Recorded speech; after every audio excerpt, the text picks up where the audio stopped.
Hey guys, my name's Dan, and this is another video on ElectraX. I'm probably going to end up doing a fair amount of them, or at least a few more, because I'm diving in more and there's more stuff. Anyway, this is about the arpeggiator and getting the velocity to work in this thing. You probably, a lot of you have tried to use the velocity numbers here, but it doesn't do anything. Well, that's because you have to set up the velocity to begin with as far as the whole thing's concerned. So, real simply, down here on the matrix, this is going to have to be on each layer too. So the velocity won't work for, it won't be global, it'll be per layer. But I'll tell you another trick as far as copying settings goes. But first, so you got the velocity, you'll select that up here, and then below it, then you'll just simply select the volume, and then just might as well run it all the way up so that you get your full 127 MIDI controller information for the velocity. And then once you do that, turn this off. You can hit a key lightly or hard.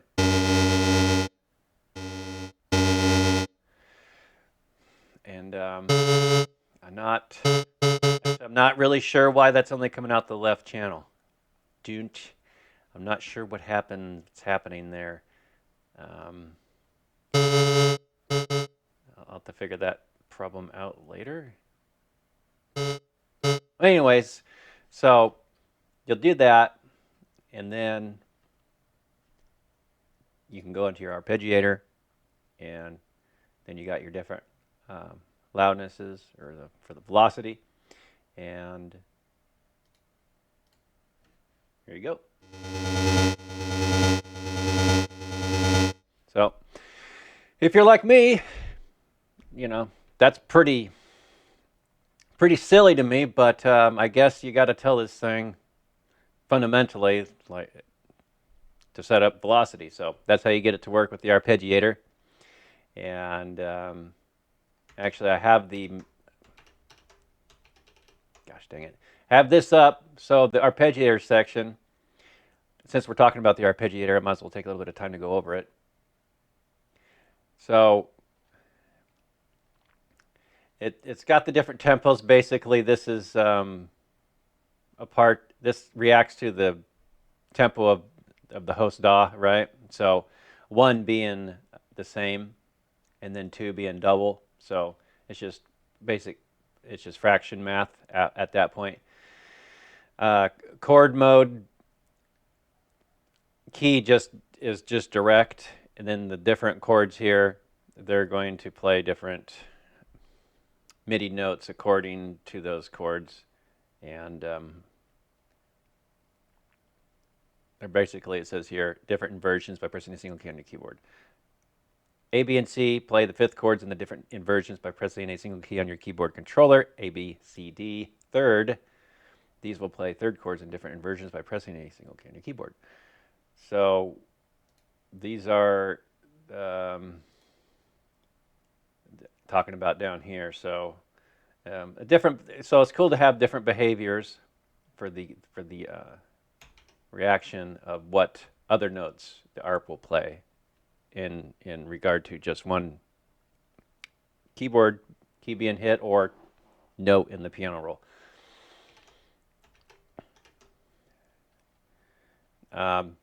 So retrigger versus song mode. Retrigger is going to just start whenever there's a note, it receives no information.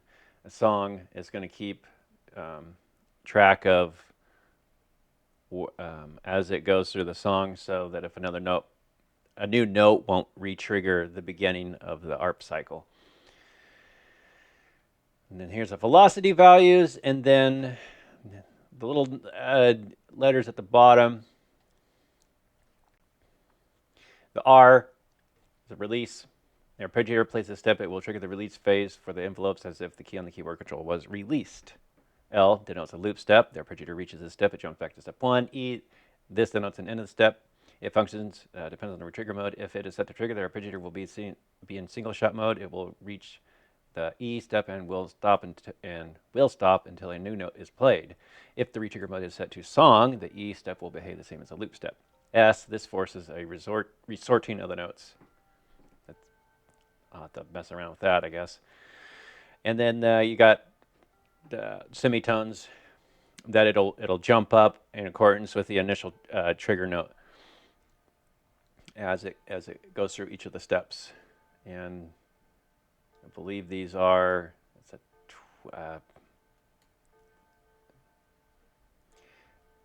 12 step. 1, 2, 3, 4, 5, 6, 7, 16 step. That's an 8 right there. All right, so as you know, and then there's something else. Oh, yeah, and the slash is that we'll throw it to pitch it down or up as it hits towards that note. Something to do with what do we?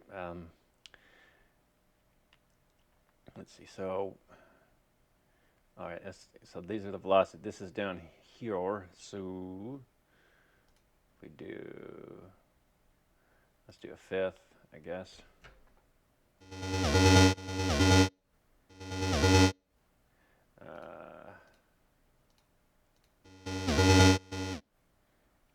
Just trying to make this a little bit simpler.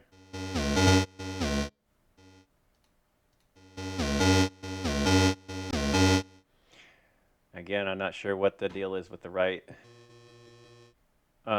Oh, before I go any further, I guess I should mention that copying thing. So you got the different layers, right? And let's see, you've done a lot of work to get this all just so. All you got to do is run over to the settings here, click copy, and then go over and click Arpeggiator, and then go to your other layer, and then go to paste, and then Arpeggiator. Or any of the other things. This is a way you can transfer information over the layers so that you don't have to redo all your work again. Pretty handy, I think. So back to the other layer. Let's see. So that's hold on. So it's backslash, and then if we do a forward slash, it goes up, right? So it's yeah.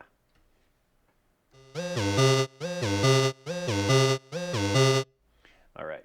Now this left channel thing's bugging me. I don't know why it's doing it.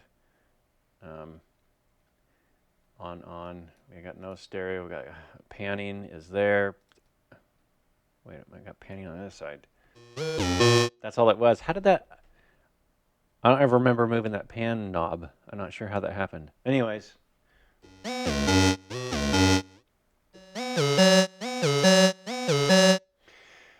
So that's pretty much the gist of that. So that's how you did the velocity thing, and then the note pitches and the copying of information across the layers. And I'll have to. Oh, actually, if you're watching this far into the video, you might as well also know there was a really cool thing with the pitch. If you, gosh darn it,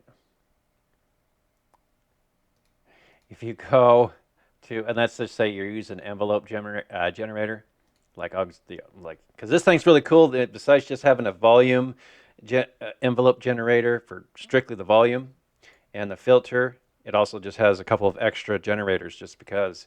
But anyway, so what you can do is, so you got your generator that you could also use it, in the place of an LFO, which I'll just talk about in another video because it's whatever. But so and then what you do is there's it's not, the thing is, it's not on not a knob or anything, but it's the pitch of the. I'm not sure if this is exactly the one I'm trying to. I want to make sure that. No, it's right here. Yeah, pitch 1, 2, and 3. So that corresponds to oscillators 1, 2, and 3 of this layer. So this way, and there's not. There's not a pitch knob here, other than an octave knob, which you don't get smooth transition.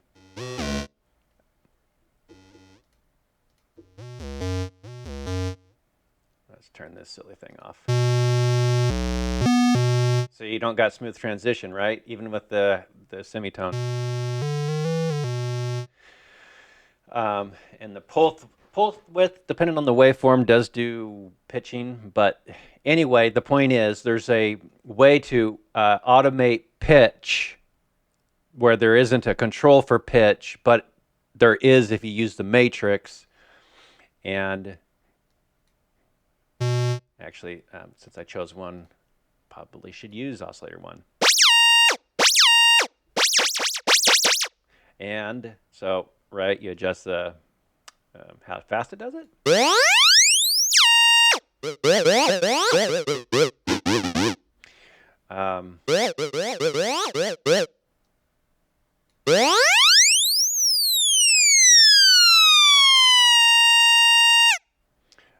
And then you got to give yourself a release if you want to hear a release. So go to the volume, do the release.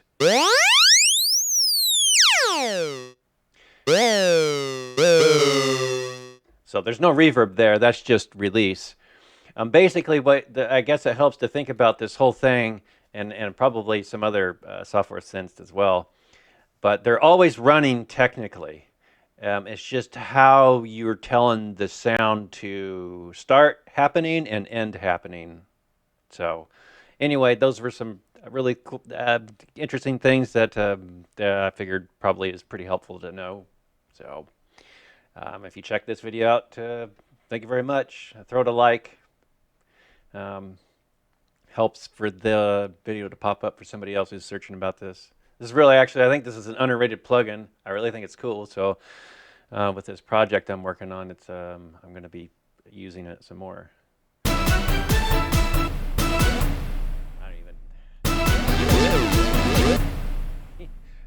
I have to readjust all this because doing the pitch with the thing is actually, will that work? Will shift? It will. Actually, double clicking. Let me see. Yep, double clicking.